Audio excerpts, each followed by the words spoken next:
नमस्कार, आपण पाहत आहात ज्वालादीप न्यूज। मूर्तिजापूर तालुक्यातील कुरुम रेल्वे स्टेशन परिसरातून एक आनंदाची आणि प्रेरणादायी बातमी समोर येत आहे। लहान चिमुकल्यांच्या शिक्षणासाठी अत्यंत महत्त्वाची ठरणारी मिनी अंगणवाडी इमारतीचे उद्घाटन मोठ्या उत्साहात पार पडले आहे। आदर्श ग्रामपंचायत मधापुरीच्या सरपंच अंजली प्रदीप ठाकरे यांच्या हस्ते बुधवारी 18 मार्च 2024 रोजी सकाळी 11 वाजता हा भव्य उद्घाटन सोहळा संपन्न झाला। कुरुम रेल्वे स्टेशन परिसरातील वॉर्ड क्रमांक 3 मधील लहान मुलांसाठी जिल्हा प्रशासनाच्या माध्यमातून ही नवीन अंगणवाडी इमारत उभारण्यात आली आहे, ज्यामुळे या भागातील बालशिक्षणाला नवी दिशा मिळणार आहे। कार्यक्रमाच्या सुरुवातीला अंगणवाडी सेविका प्रणाली मेहरे यांनी माता सरस्वती आणि डॉक्टर बाबासाहेब आंबेडकर यांच्या प्रतिमेचे पूजन करून कार्यक्रमाची सुरुवात केली। यावर उपस्थित मान्यवरांचे पुष्पगुच्छ देऊन स्वागत करण्यात आले। या कार्यक्रमाला अंगणवाडी पर्यवेक्षिका निलिमा ढोके तसेच स्थानिक प्रतिष्ठित नागरिक शाहजान खान, मच्छिंद्र गायकवाड,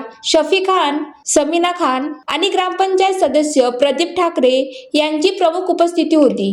यावेळी सर्व मान्यवरांनी शिक्षकांचे महत्त्व अधोरेखित करत अंगणवाडीच्या माध्यमातून मुलांच्या उज्ज्वल भविष्यासाठी शुभेच्छा दिल्या। विशेष म्हणजे या अंगणवाडी इमारतीसाठी लागणारी जागा स्थानिक पत्रकार व समाजसेवक शफी खान यांनी स्वर्गीय शकूर खान यांच्या स्मृतिप्रित्यर्थ सुमारे 800 स्क्वेअर फूट जागा निशुल्क उपलब्ध करून दिली। जागेअभावी अडलेला हा प्रकल्प त्यांच्या या उदात्त योगदानामुळे साकार होऊ शकला, ज्याबद्दल सर्व स्तरातून त्यांचे कौतुक होत आहे।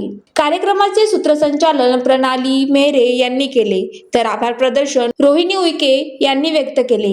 या सोहळ्याला परिसरातील महिला पुरुष मोठ्या संख्येने उपस्थित होते आणि हा उपक्रम यशस्वी करण्यासाठी सर्वांनी मोलाचे सहकार्य केले। एकूणच कुरुम रेल्वे स्टेशन परिसरातील ही मिनी अंगणवाडी बाल शिक्षकांसाठी एक नवी आशा आणि उज्ज्वल भविष्य घडवणारा महत्त्वाचा टप्पा ठरणार आहे। ज्वालादीप न्यूज करिता शफी खान, कुरुम।